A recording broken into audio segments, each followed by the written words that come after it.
जीवन और मृत्यु के बारे में ज्यादा जानकारी किसी को नहीं होती है। हर व्यक्ति अपनी अलग अलग धारणा बनाए हुए बैठा है, मगर इसके बारे में सभी को सही से जानकारी होनी ही चाहिए, क्योंकि हम सभी को ये तो पता ही है कि हमें कर्म के हिसाब से ही फल मिलते हैं और वो इसी जन्म में हम भोग कर ही जाते हैं। अगर बात करें पुराणों की, तो पुराण में भी जीवन और मृत्यु के बारे में बहुत ही विस्तार से बताया गया है। इसके अनुसार व्यक्ति की मृत्यु के लिए भी समय होता है। जिस तरह से हर काम को करने के लिए कोई निश्चित समय होता है और व्यक्ति को कब क्या करना है, ये सब पहले से ही लिखा होता है। बस ठीक ऐसे ही मृत्यु का भी एक निश्चित समय होता है। जिस वक्त आपकी मृत्यु लिखी होगी, उसी वक्त आपको जाना होगा। इसके अलावा एक और मृत्यु के बारे में आप सभी ने अवश्य सुना होगा, जिसे अकाल मृत्यु कहते हैं। अक्सर आपके आसपास के लोग अकाल मृत्यु के बारे में बातें किया करते होंगे। क्या आपको पता है कि अकाल मृत्यु आखिर होता क्या है?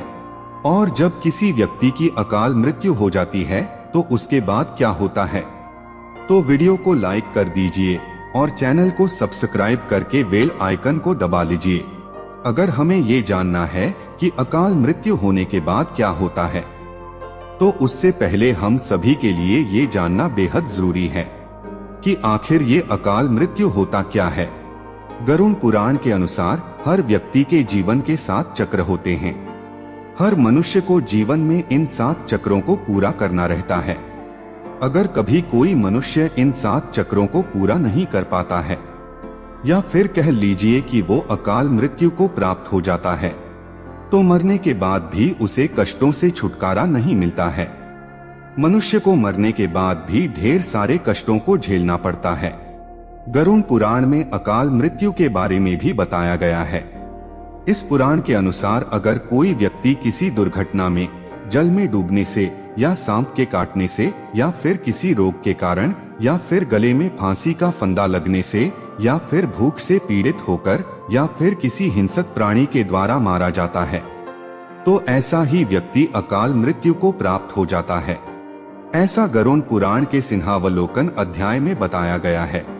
इसके अलावा बहुत से लोग ऐसे भी हैं जो आत्महत्या कर लेते हैं, लेकिन गरुड़ पुराण में उसी आत्महत्या को सबसे ज्यादा घृणित और निंदनीय अकाल मृत्यु बताया गया है। ऐसा माना जाता है कि अगर कोई आत्महत्या करता है तो इसका मतलब यह होता है कि वह ईश्वर का अपमान करता है। वहीं जिन लोगों की मृत्यु प्राकृतिक रूप से होती है, उन लोगों को 3 या 10 या फिर 13 या फिर 40 दिनों के भीतर ही दूसरा शरीर प्राप्त हो जाता है।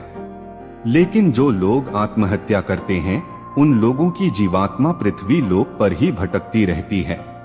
ऐसा माना जाता है कि ये आत्मा तब तक पृथ्वी लोक पर भटकती है जब तक वह आत्मा प्रकृति के द्वारा जो उसका निर्धारित जीवन चक्र है, उसको पूरा नहीं कर लेती है। इस अवस्था में जो जीवात्मा होती है, उसे अक्ति कहा जाता है। ऐसे में न तो जीवात्मा को स्वर्ग लोक की प्राप्ति होती है और न ही नरक लोक की प्राप्ति होती है। जिन आत्मा की मृत्यु अकाल तौर पर होती है, उन्हें सुख, भूख, प्यास, संभोग, क्रोध, दोष, वासना, राग आदि की पूर्ति के लिए अंधकार में ही भटकते रहना पड़ता है।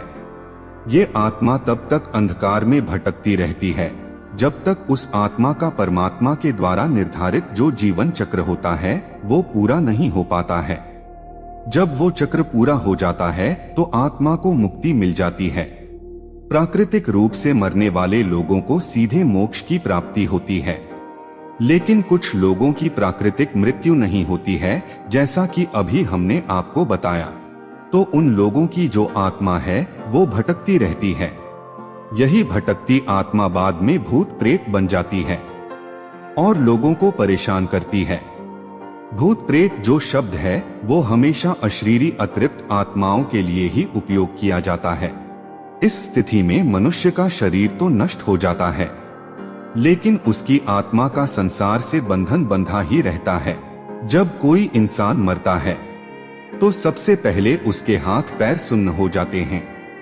इसके बाद उसका शरीर सुन्न हो जाता है और सबसे अंत में व्यक्ति के मस्तिष्क से हृदय का जो संबंध है वो टूट जाता है। फिर जो जीवात्मा होती है वो शरीर से निकल जाती है। जब कोई व्यक्ति जहर खाने से, अचानक चोट लगने से, शरीर के जल जाने से या फिर किसी अन्य दुर्घटना की वजह से मृत्यु को प्राप्त हो जाता है, तो उन्हीं की आत्माएं जो होती हैं वो भूत प्रेत बन जाती हैं। यही वो स्थिति होती है जिसमें व्यक्ति का शरीर तो नष्ट हो जाता है, परंतु जो आत्मा होती है वो वहीं आसपास भटकती रहती है या फिर शरीर के किसी हिस्से के पास में ही रहती है।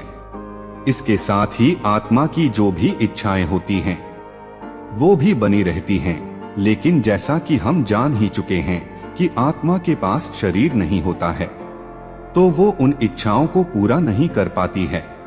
ऐसे में ये आत्माएं अपनी इच्छाओं को पूरा करने के लिए अपने आसपास के व्यक्तियों को कष्ट देना शुरू कर देती हैं।